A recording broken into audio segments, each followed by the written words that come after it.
Update के लिए सीधा रुख करेंगे। बलराम पांडे हमारे संवाददाता हमारे साथ जुड़ रहे हैं। बलराम, बताइएगा, एक तरफ सपा का सम्मेलन नहीं हो पाया बारिश के कारण, उस पर भाजपा चुटकी ले रही है, दूसरी तरफ बसपा एक एक करके प्रबुद्ध सम्मेलन हर जिले में ऑर्गेनाइज कर रही है। आज किस तरह की अपडेट है आपके पास?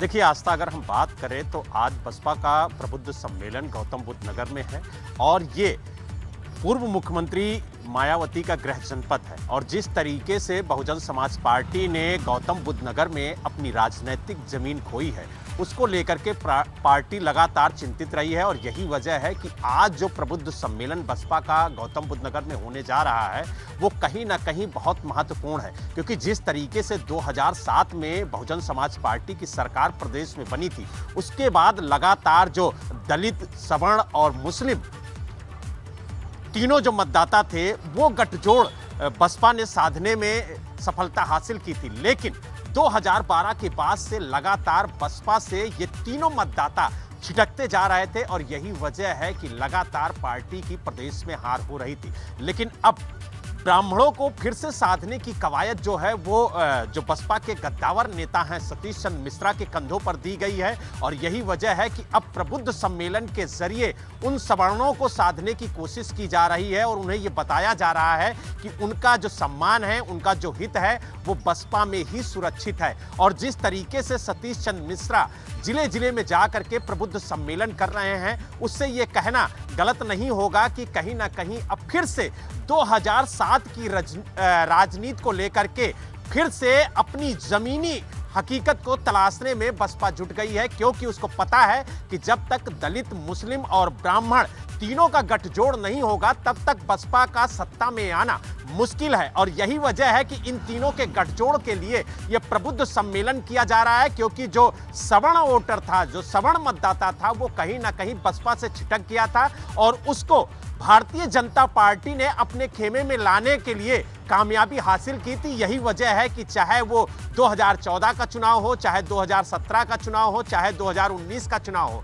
बीजेपी ने सभी जगह अपनी फतेह हासिल की है। जबकि गौतम बुद्ध नगर में विधायक से लेकर के सांसद तक बहुजन समाज पार्टी का था। लेकिन आज स्थिति यह है कि यहां पर बीजेपी का सांसद है, बीजेपी के विधायक हैं, जिला पंचायत अध्यक्ष भी बीजेपी का है, ब्लॉक प्रमुख भी बीजेपी के हैं। तो कुल मिला के ये कहा जाए कि नीचे से लेकर के ऊपर तक सभी जगह बीजेपी ने कब्जा कर रखा है। तो कहीं ना कहीं जो सवर्ण मतदाता हैं वो बसपा से दूर हुए हैं और यही वजह है कि अब इस प्रबुद्ध सम्मेलन के जरिए उन सवर्णों को साधने की याद आई है और उनको साधने के लिए, बेशक नाम प्रबुद्ध सम्मेलन है, लेकिन उनको साधने के लिए सम्मेलन हर एक जिले में किया जा रहा है। राजस्थान के डीजीपी के नाम से यूपी पुलिस को भेजा गया आतंकी अलर्ट का ईमेल। इस वक्त की बड़ी खबर हम आपको दे रहे हैं। यूपी पुलिस को आतंकी अलर्ट का एक ईमेल आया है जो कि राजस्थान के डीजीपी के नाम से भेजा गया है। राजस्थान के डीजीपी की ऑफिशियल आईडी से ये मेल आया है। यूपी पुलिस ने राजस्थान पुलिस से अब संपर्क किया है। राजस्थान पुलिस ने किसी भी तरह का अलर्ट भेजने की जानकारी से इनकार कर दिया। राजस्थान के डीजीपी की मेल आईडी हैक करके अलर्ट मैसेज भेजने की आशंका जताई जा रही है। पूरे मामले में जांच चल रही है, लेकिन मामला बड़ा संवेदनशील है। 15 अगस्त आने वाला है, आजादी का 75वां साल जो है चल रहा है। इस पर पूरे देश में जश्न आजादी की तैयारी है, लेकिन साथ ही साथ हाई अलर्ट पे है पूरे देश में सुरक्षा व्यवस्था। और ऐसे में यूपी पुलिस को ये मेल मिला है राजस्थान के डीजीपी की ऑफिशियल आईडी से। स्वतंत्रता दिवस के मद्देनजर किसी तरह की समस्या ना हो, इसके लिए नोएडा पुलिस शहर में जगह जगह चेकिंग अभियान चला रही है। इस दौरान देर रात पुलिस ने mall, public city area, marketing area और मेट्रो स्टेशन पर चेकिंग की है। तो चप्पे चप्पे पर पुलिस तैनात है। आते जाते गाड़ियों की चेकिंग हो रही है, रैंडम चेकिंग भी की जा रही है। स्वतंत्रता दिवस के मद्देनजर सुरक्षा व्यवस्था पूरी तरह से चौकस है। देर रात नोएडा पुलिस ने भी अभियान चलाया और लोगों को रोककर उनकी चेकिंग की गई।